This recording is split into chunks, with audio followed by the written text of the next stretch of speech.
Life ఎప్పుడూ మన చేతిలో ఉండదు. మనం చెప్పినట్టు విందు పట్టుకుందామంటే జారిపోద్ది. మన కంట్రోల్లో అసలు ఉండదు. ఈ అన్సర్టనిటీ వల్ల మనకి బీపీ వస్తుంటుంది. కానీ కొన్ని పనులు చేస్తే మన జీవితం కొంత మన కంట్రోల్లో ఉంటుంది. కొంచెం పట్టు సంపాదించవచ్చు. నేను చెప్పేది డిసిప్లిన్డ్ పీపుల్కి 80% జీవితం వాళ్ళ చేతుల్లోనే ఉంటుంది. మిగిలిన 20% దేవుడి దయ. అయితే మీరు ఎంత డిసిప్లిన్ పర్సన్ అయినా పొరపాటున పెళ్ళి గనక చేసుకుంటే 80% జీవితం మీ చేతుల్లో ఉండదు. మిగిలిన 20% కూడా మీ ఆవిడ చేతుల్లోనో లేదా మొగుడు చేతుల్లోనో ఉంటుంది. మనందరం రైల్వే స్టేషన్లో ఎదురు చూస్తుంటాం, మనం ఎక్కవలసిన ట్రైన్ ఎప్పుడు వస్తుందా అని. అందరి ట్రైన్స్ వస్తుంటాయి, అందరూ ఎక్కి వెళ్ళిపోతుంటారు. చాలా బాధగా ఉంటుంది. రోజులు గడుస్తున్నా మన ట్రైన్ రాదు. కానీ ఏదో ఒక రోజు మన ట్రైన్ వస్తుంది. అలా వచ్చేసరికి మనం చేయాల్సిన పని ఏంటి? ప్లాట్ఫామ్ మీద ఉండటం. చాలామంది ట్రైన్ కోసం చూసి ప్లాట్ఫామ్ వదిలి వెళ్ళిపోతారు. అలా వెళ్ళొద్దు. ప్లాట్ఫామ్ మీదే ఉండండి, అక్కడే ఆడుకోండి. అసలు మనం ఎక్కాల్సిన ట్రైన్ రాకముందే మనం పోతే పోనివ్వండి. అక్కడే ఉంటూ ప్లాట్ఫామ్ మీద ఆడుకుంటూ చనిపోయే వాళ్ళంటే నాకు ఇష్టం. సక్సెస్ అంటే స్టార్ అవ్వడం కాదు, నీకు ఇష్టమైన పని కోసం ఇష్టంగా చావడమే సక్సెస్ అంటే. నా దృష్టిలో వాళ్ళే సక్సెస్ఫుల్ పీపుల్. మనం స్టార్ కాలేకపోవచ్చు, పేపర్లో మన ఫోటో పడకపోవచ్చు, మన వర్క్ని ఎంజాయ్ చేస్తూ బతకగలిగితే ఎక్కడైనా ఒకటే. మద్రాస్, ఢిల్లీ, ఏదైనా ఒకటే. లైఫ్ అన్నాక ఏవేవో జరుగుతుంటాయి. అనర్థం జరగని ఇల్లు ఉండదు. మనకు వచ్చిన ప్రాబ్లమ్స్ని ఎలా సాల్వ్ చేసుకోవాలని ఆలోచించాలి, కానీ పరువు గురించి ఫీల్ అవ్వద్దు. చాలామంది పేరెంట్స్ కొడుకో కూతురో తప్పు చేస్తే ప్రాణాలు పోయినట్టు డ్యాన్స్ ఆడుతుంటారు. పిల్లలు పెళ్లి చేసుకోవడం లేట్ అయితే ఏదో కొంపలు మూలిపోయినట్టు కుమిలిపోతుంటారు. పెళ్ళి లేట్ అవుద్ది లేదా అవ్వదు. అయితే ఏంటి, చంపేస్తారా? పొరపాటున మీ బ్లూ ఫిలిం టీవీలో వచ్చేసినా పట్టించుకోవద్దు. 2 రోజులు అందరూ మర్చిపోతారు. కాకపోతే రెండో ప్రింట్ రాకుండా జాగ్రత్తలు తీసుకోండి, అంతే తప్ప ఫస్ట్ రిలీజ్ గురించి మర్చిపోండి. ఈ సొసైటీకి పని పాట లేదు. మనకి ఏం జరిగినా ఒకటే మంత్రం, లక్డీ కప్పు. ప్రతిదానికి ఎస్ చెప్తే నిన్ను మంచోడు అనుకోరు, చూతి అనుకుంటారు. ఆడితే నేను మాట్లాడతాను, లేదు పెద్ద పని కాదు, కానీ ఈయన్ని డీల్ చేయడం చాలా కష్టం అన్నా, నా వల్ల కాదు, నువ్వే మాట్లాడాలంటారు. అంటే ఎస్ చెప్పేవాడు చూత్, నో చెప్పగలిగేవాడే పవర్ఫుల్. మీరు నో చెప్పగానే అవతలాడది ఎస్లా ఫీల్ అయ్యి డీల్ అయిపోయింది అనుకుని హ్యాపీగా వెళ్ళిపోతే మీ అంత దేశముదురు మరొకళ్ళు లేడు. మీ గర్ల్ ఫ్రెండ్నో బాయ్ ఫ్రెండ్నో చూసి ఎక్కువ ఎగ్జైట్ అయిపోతున్నారంటే తగ్గించుకోండి. చాలా తప్పు. ఆ రిలేషన్ ఎక్కువ కాలం ఉండదు. మీ అమ్మని చూసి ఎగ్జైట్ అవుతున్నావా, పిన్నిని చూసి ఎగ్జైట్ అవుతున్నావా? లేదు కదా. మరి ఎందుకు ఓవర్ యాక్షన్? మీ ప్రేమను ఎప్పుడూ నార్మల్గా ఉండేలా చూసుకోండి. ఆ పిల్లని చూస్తే గుండు కొట్టేసుకుంటుంది, ఊపిరి ఆడట్లేదు అనుకున్నావంటే అతి త్వరలో దాన్ని వదిలేస్తామని అర్థం. Anything too much is dangerous.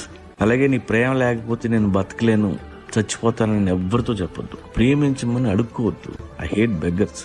ఎదుటి మనిషి నచ్చితే మీ ప్రేమ ఇవ్వండి, అంతేగాని ముష్టోళ్ళగా తయారవద్దు. మీరు ప్రేమలో పడాల్సింది మనుషులతో కాదు, మీతో మీరు ప్రేమలో పడండి. మీరు చేసే పనితో ప్రేమలో పడండి. పని చేసుకోండి, బాగా సంపాదించండి, మీరు ప్రేమించిన వాళ్ళని బాగా చూసుకోండి, ఏదో రోజు చావండి. ఇంతకంటే పీకేదేం లేదు. బట్ దయచేసి అడుక్కునే వాళ్ళలాగా మాత్రం తయారవద్దు. మనం ఏ కష్టం తెలియకుండా పిల్లల్ని పెంచాలని చూస్తాం, అది చాలా తప్పు. వాళ్ళకి కష్టం తెలియాలి, యుద్ధం తెలియాలి. యుద్ధం నేర్పకపోతే నీ కొడుకు అలెగ్జాండర్ అవడం. పావర్టీ అనేది ఎవరికి నచ్చదు. పేదరికంలో ఉండాలని ఎవరు కోరుకోరు. మనందరం డబ్బు కావాలని కోరుకుంటాం, దానికోసం కష్టపడతాం, తప్పలేదు. కాకపోతే ఒక ధనవంతుడిగా నువ్వు ఏది నేర్చుకోలేవు, కానీ ఒక పేదోడిగా పేదరికం నుండి మనం ఎంతో నేర్చుకోవచ్చు. మీకు ఎంత డబ్బున్నా, ఎన్ని కోట్లున్నా, కొన్నాళ్ళైనా పేదవాడిగా బతకండి. కనీసం ఒక నెల రోజులు వేరే ఊరు వెళ్ళి బతకండి. పని వెతుక్కోండి, ఒక షెల్టర్ ఎత్తుక్కోండి. జీవితం అంటే ఏంటో తెలుస్తుంది, కష్టం అంటే ఏంటో తెలుస్తుంది, కన్నీళ్ళు అంటే ఏంటో తెలుస్తాయి. మీ జీవితం కోసం స్థిరమైన గోల్స్ రెడీ అవుతాయి. మీ కష్టంతో పాటు పక్కాడి కష్టం కూడా మీకు అర్థమవుతుంది. You become strong and independent. మీకు స్ట్రెస్ని ఎలా హ్యాండిల్ చేయాలో తెలుస్తుంది. ఓపిక, సహనం అలవాటు అవుతాయి. నువ్వు ఏ పనైనా చెయ్యి, పొయిటిక్ మైండ్ ఉంటే చాలు. కానీ poetic mind is part of common sense. అదేమో అందరి దగ్గర ఉండి చావదు. అందుకే కామన్ సెన్స్ ఉన్న వాళ్ళు ఎక్కువ కష్టాలు పడతారు. బికాజ్ వాళ్ళు చుట్టూ బుర్రతొక్కు ఎదవలు ఎక్కువ ఉంటారు కాబట్టి. అయినా పర్లే, చుట్టూ ఎంతమంది ఎదవలు ఉన్నా మనం మాత్రం క్రియేటివ్గానే ఉన్నాం. అందమైన మట్టి పిడతలు చేసే ఆ ముసలిది, అందంగా దోసులేసే బండి కుర్రాడు, నవ్వుతూ డోర్ తీసి పట్టుకునే ట్యాక్సీ డ్రైవరు, వీళ్ళే మనకు గుర్తుంటారు. ఎదవన్న కొడుకులు, దొంగన్న కొడుకులు కూడా వాళ్ళ మొబైల్స్లో సేవ్ చేసుకున్నది 7 నెంబర్లే. సందు చివర అడుక్కునే ముసలాన్ని మనం పలకరిస్తున్నామంటే గుర్తుపెట్టుకోండి, it's very pleasant, poetic and creative. Problem వచ్చినప్పుడు దాన్ని నువ్వు డీల్ చేసే విధానాన్ని బట్టి అందరూ నేను అంచనా వేస్తారు. ఈవెన్ వర్క్ ఎన్విరాన్మెంట్లో కూడా కామ్గా ఉండటం, అవతల వాళ్ళు చెప్పింది వినటం చాలా ఇంపార్టెంట్. మిస్టేక్ జరిగితే ఎప్పుడూ ఎస్కేప్ అవ్వద్దు. Take the responsibility. అది నీ కొలీగ్ ఇష్యూ కావచ్చు. ఎస్పెషల్లీ వర్క్ చేసేటప్పుడు, కొలీగ్స్ని డీల్ చేసేటప్పుడు show your empathy. It's leader quality. ఈ భూమికి పట్టిన వైరస్ మనమే, కరోనా కాదు. హ్యూమన్ వైరస్ని క్లియర్ చేయడానికి దేవుడు పంపిన మెడిసిన్నే కరోనా. ఏదో ఒక రోజు తుడిచిపెట్టుకుపోతాం, డౌట్ లేదు. మానవ జాతి మిగిలాలి అంటే పాపులేషన్ పెరగకుండా ఆపాలి. అంతరించిపోతున్న జంతువులు కాపాడడానికి మనం ఎంత శ్రద్ధ తీసుకుంటున్నామో అంతే ఎక్కువ శ్రద్ధ మానవ జాతి పెరగకుండా చూసుకోవాలి. Human gene is very selfish gene. తన జాతిని డెవలప్ చేసే పనిలో ఉంటుంది. దానికి కండోమ్ అంటే ఇష్టం ఉండదు. దాని టెన్షన్ తట్టుకోలేకే మనం సెక్స్ ఎక్కువ చేస్తుంటాం. చేస్తే చేసుకోండి, పిల్లలు మాత్రం వద్దు. ఈ ప్లానెట్ మీద ఏం మాత్రం గౌరవం ఉన్నా దయచేసి పిల్లల కండోమ్ మానేయండి. లైఫ్లో ఏం చేసినా కొంచెమే చేస్తే మంచిది, ఎక్కువ చేయొద్దు. కొంచెం తినండి, కొంచెం తాగండి, పందిలా తాగొద్దు.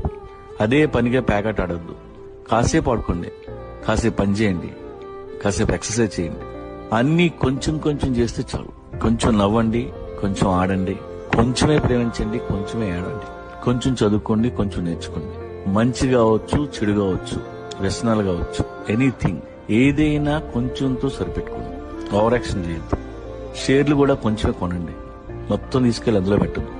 ఎక్కువ దాన ధర్మాలు కూడా ఓవర్ యాక్షనే, ఎక్కువ పార్టీలు ఓవర్ యాక్షనే, ఎక్కువ మంచితనం, ఎక్కువ దుర్మార్గం, ఎనీథింగ్ టూ మచ్ ఈజ్ తప్పున్నారు తప్పు. కోపం వస్తే కొంచెం కొట్టండి, 2 తగిలించండి, అంతేగాని మర్డర్ చేయొద్దు. All these comes under